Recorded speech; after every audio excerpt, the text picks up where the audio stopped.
Ah, greetings, human. You're right on time, or at least a version of you is. Time is complicated.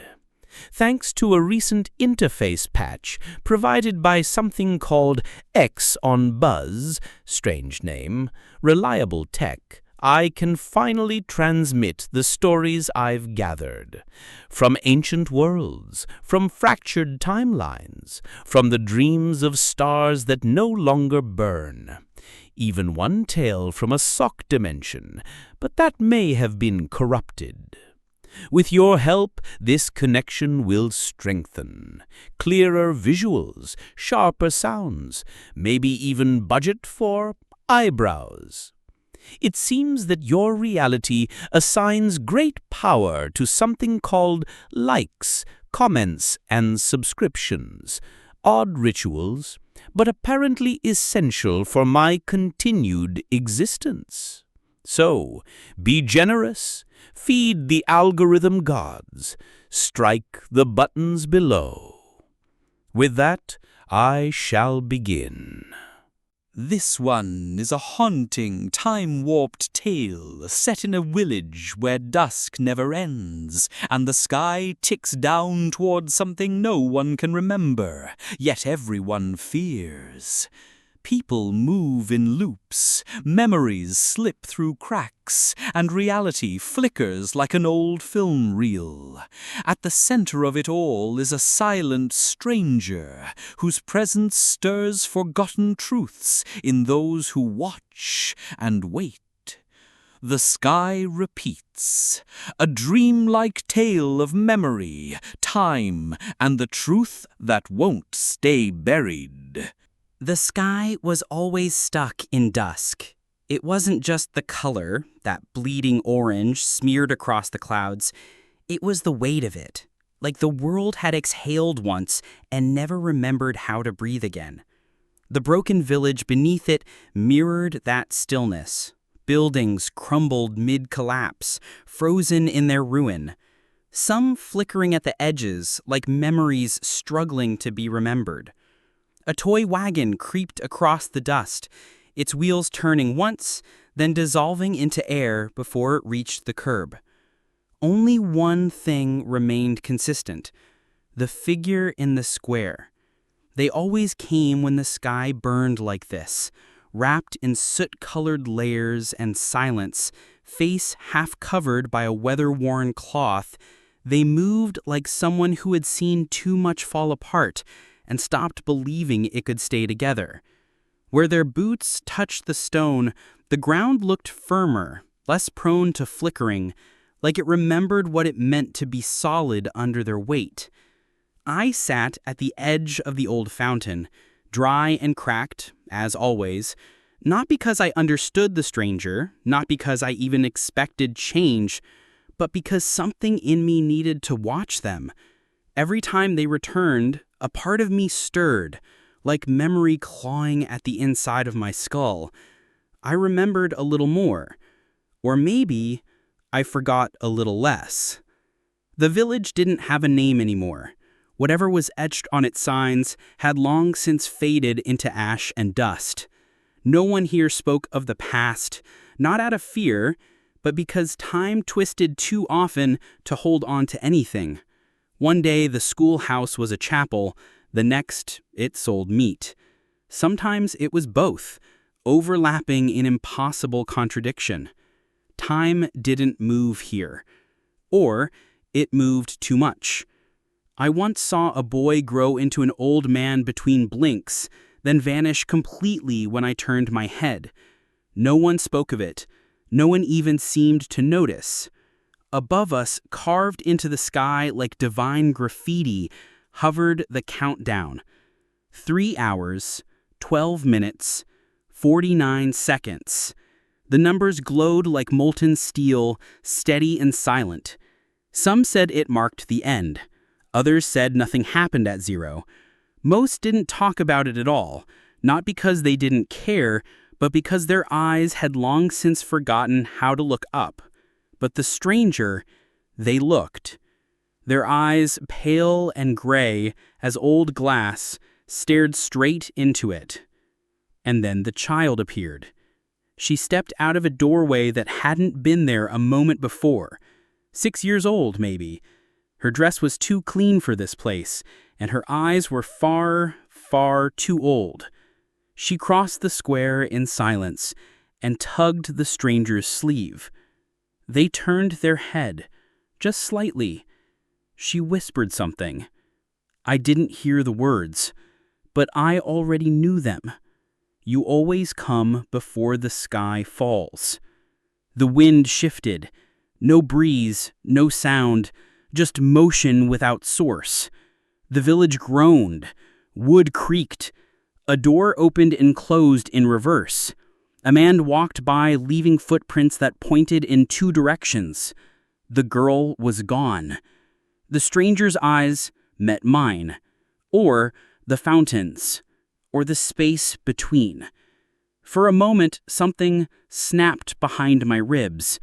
Recognition, or guilt, or both. It didn't last long enough to grasp.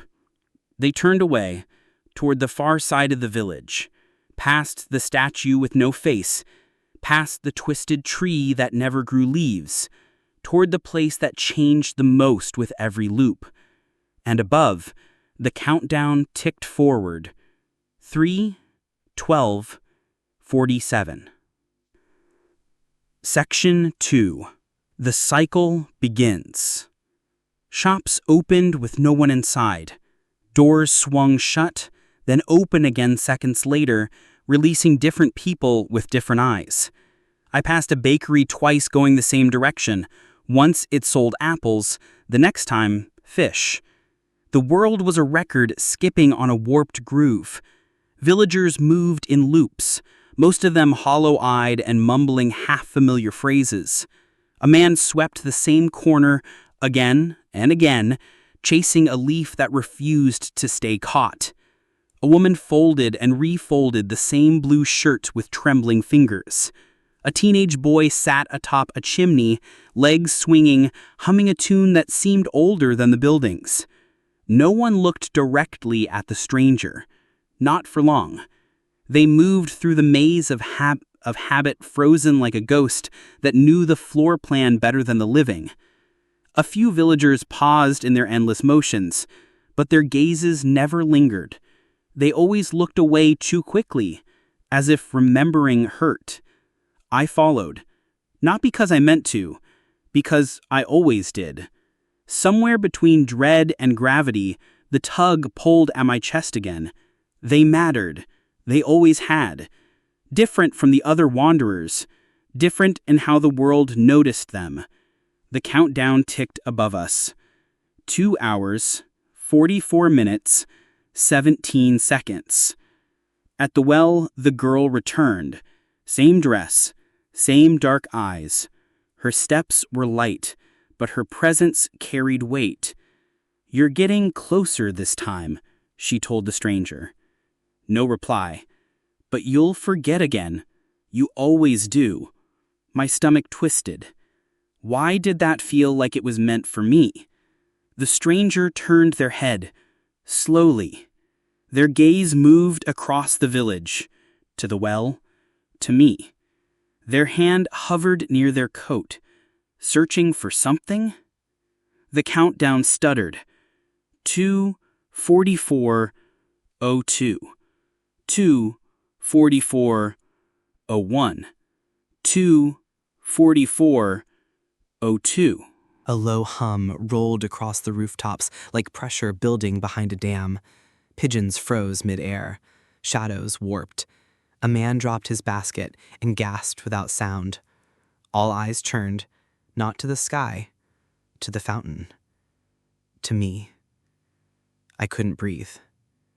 The stranger ran. That had never happened before. And then, the world broke. There was no crash, no explosion, only motion, violent and directionless. The sky twisted like cloth wrung tight. The village stretched sideways. Color drained. Sound ceased. The countdown blurred into static. And just like that, it snapped. Section 3. echoes and shadows. I was back at the fountain. Same orange sky, same cracked earth, but something ached behind my eyes, a sharp sting like waking up too fast. The stranger was already moving, faster than before. Villagers resumed their tasks, but subtly off. A woman stared at her hands too long, like they weren't hers. A child chased a butterfly flying backwards. A man whispered, "Not again," at the village gate. And I remembered. Not everything, but more. The sky had dimmed slightly, now rust instead of gold. The air tasted metallic. My skin prickled. Even time's illusion was breaking. I saw tally marks on a stone wall, 3 vertical, 1 slashed across. Fresh. I didn't remember carving them, but I knew they were mine. Beneath them, a circle with a line through it, like a symbol from a dream I hadn't dreamed yet. The countdown kept ticking. 2, 31, 56. Around a corner, behind what was now an apothecary, the stranger paused beside an old well. The ground there was overgrown with vines, vicious and sharp, like they were trying to hold something down. The stranger knelt, dug, lifted something from the dirt. A mirror shard, or glass, or memory. They stared at it, then looked up, right at me. This time I knew they saw me. I stepped forward slowly. "Do you remember now?" I asked. My voice sounded borrowed, like I had stolen it from another version of myself. The stranger tilted their head, turned the shard, and pointed. "Tally marks. 23. The girl's voice echoed, distant and disembodied. "This is the 24th time." My heart stumbled. Then I saw it, burned into the dirt near the stranger's feet. Clone batch 24. A sound cracked the world. Memory trying to surface. I staggered back, dizzy. The stranger rose and placed the mirror shard in my hands. I looked down. My reflection blinked. But I didn't. Section 4. Cracks in the mirror. The mirror fragment hummed in my palm, not from warmth, not from heat, from recognition. It pulsed with something old, something that had seen more loops than I could fathom. I turned slowly, and the village cracked. Not physically, but perceptually. A woman pushing a fruit cart flickered, twice in the same breath, like the world couldn't decide whether she existed. A man walked through a wall, blinked in confusion, then vanished into the stone again. 2 boys chased one dog from opposite directions. The dog split into 2, then rejoined, then vanished. The countdown ticked. 2, 24, 43. Above us, the sky fractured. Hairline breaks, veins of light that spread like stress fractures across stained glass. The orange hue bled deeper into crimson, not the warm red of sunset, but the raw red of opened wounds. And underneath everything, a vibration. Low. Constant. Ancient. As if something enormous was breathing below the world's crust. I followed the stranger with no pretense now, no hesitation. They moved differently, faster, sharper, each motion deliberate. Their eyes scanned every corner, as if the map had changed, as if some door was open only now in this version. We passed the chapel. New. Again. Its stone arch wasn't here before, or maybe it had always been, waiting to be revealed. A narrow alley split beside it. The stranger hesitated, then stepped in. I followed. The alley twisted twice left, once right. When it opened, I saw a courtyard I had never known, but remembered instantly. Moss blanketed the walls. A bird hung mid-flap above a broken fence, frozen in the act of singing. And at the center, a mirror. Full-sized, cracked, but whole. Leaning gently against the chapel wall, it reflected something else. The strangers stepped to its edge. I joined them. Our reflections didn't match. In the mirror, taller, a scar beneath my left eye, a coat I had never worn in this version. Behind us, the village burned, flames rising in reverse, devouring smoke. The stranger's face was bare, twisted with something close to rage or sorrow.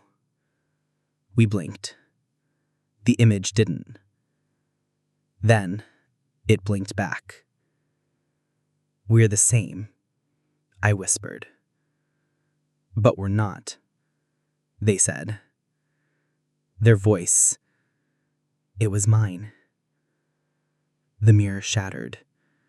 No hand moved, no stone thrown, but the world knew. A sound rang out, sharp and final, not of glass breaking, but of certainty breaking.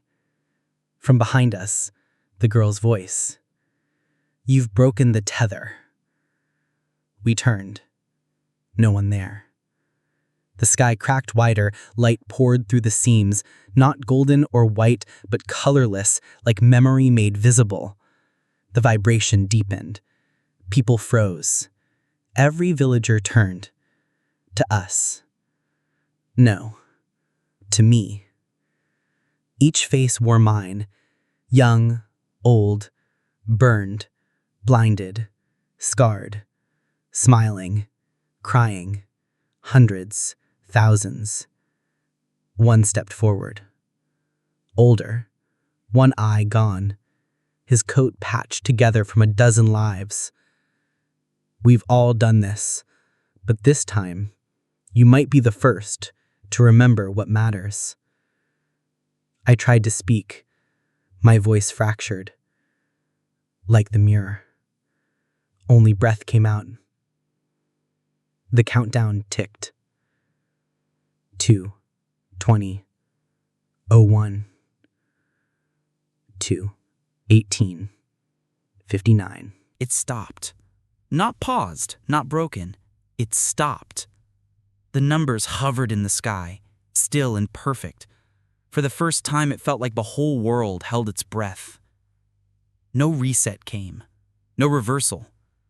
Just silence. The stranger stood beside me, calm, like this was what they'd been waiting for since the first loop. "You reached it," I said. They didn't answer. The air thickened. A pressure formed behind my ears. The tension of a storm gathering, but not natural. Systemic. Then, a chime. Not a bell, not digital. Ceremonial. Like the sound of something ancient being welcomed home. The ground vibrated.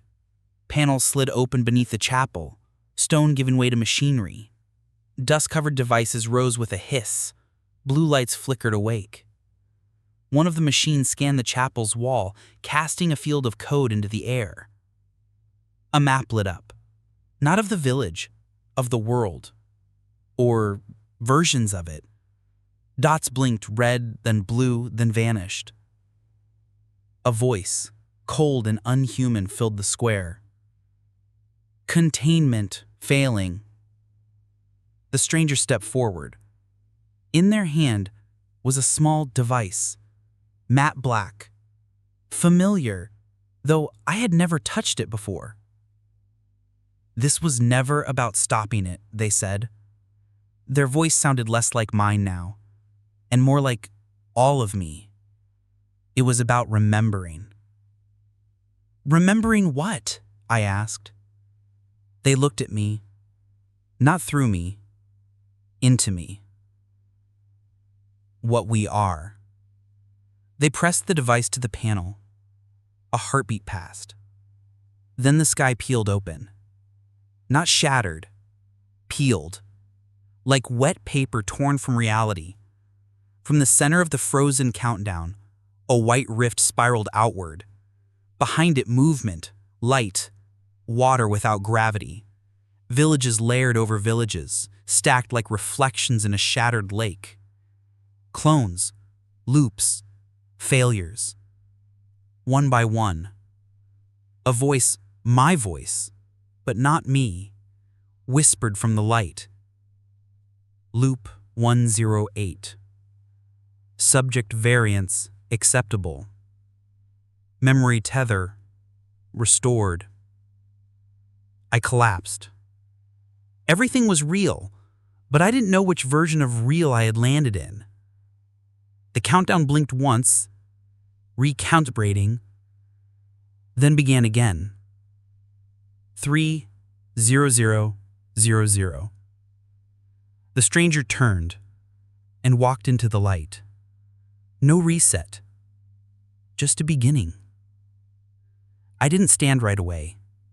The sky, still torn open, bled white light across the world like a second sunrise trying to be born. It pulsed irregularly, too fast, too familiar. The kind of rhythm that wasn't just seen, but felt in the bones. My hands trembled not with fear, but with the weight of memory. The stranger was gone, no echo, no trail. But I didn't feel alone.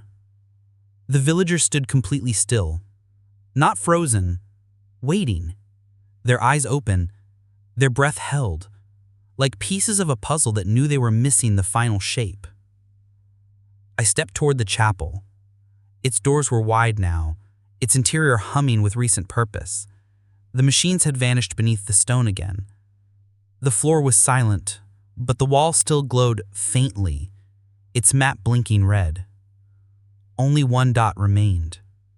Ours. Me. Inside the sanctuary, the altar was coated in dust, thick as memory. Papers were scattered like dead leaves. Burnt edges, diagrams, cryptic logs. I picked one up. Core subject. Designated observer. My photo was stapled to the top. The name line was blank. The rest blurred, flickered, then stabilized. Memory tether stable.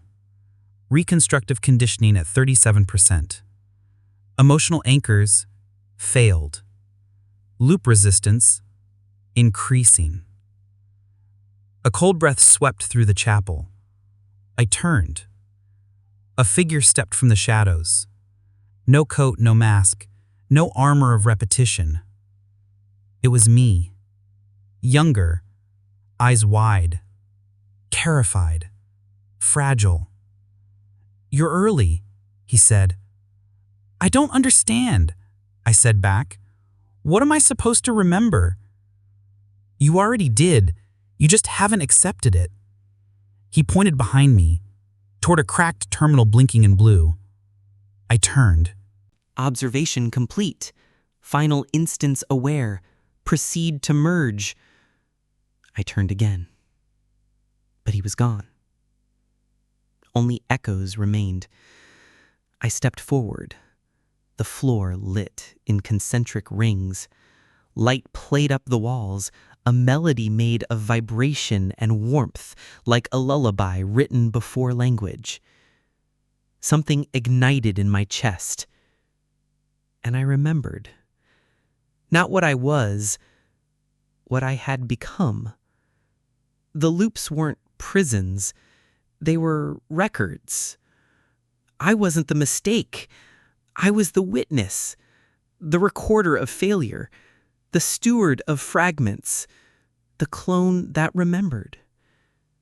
Outside, the villagers stirred again, only now their eyes held light. They turned toward me, not in expectation, but in recognition, like stars awakening to their names. The countdown had returned. 2 hours, 59 minutes, 12 seconds. But for the first time, I wasn't afraid of it. I stepped into the open air. The sky pulsed. I didn't look away. Section 7. The final loop. It began like the others, but this time it wasn't the same. The rust-colored sky still lingered. The air still shimmered with that wrongness that only familiarity made tolerable. But the heaviness had lifted, as if something deep beneath the world had exhaled. Villagers moved through the square, not with perfect fluidity, but not with mindless rhythm either. Some looked at the sky. Some looked at me. And when they did, they saw me. Not a stranger, not a variable, the observer. I walked past the bakery. First time, empty windows. Second time, bread appeared. Third, warmth spilled out the door. I smiled. No sign of the stranger. They didn't need to appear anymore. They had merged. We had merged. I didn't walk like a shadow anymore. I moved with purpose. Memory no longer slipped between my fingers. Some parts were still misted, yes, but the thread held. I returned to the fountain. The girl was waiting, sitting casually on the edge, her legs kicked at nothing, like a pendulum keeping time with the universe. "You remembered," she said.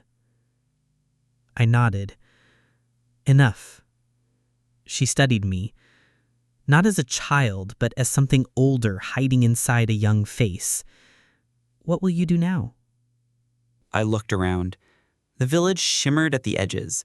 Doors shifted, streets rearranged themselves, but it didn't feel like chaos anymore. It felt like choice. "I'll keep going," I said. Her eyes lit up, not with a smile, but with understanding. That's all we ever needed. I turned. The villagers had gathered. Dozens, maybe hundreds?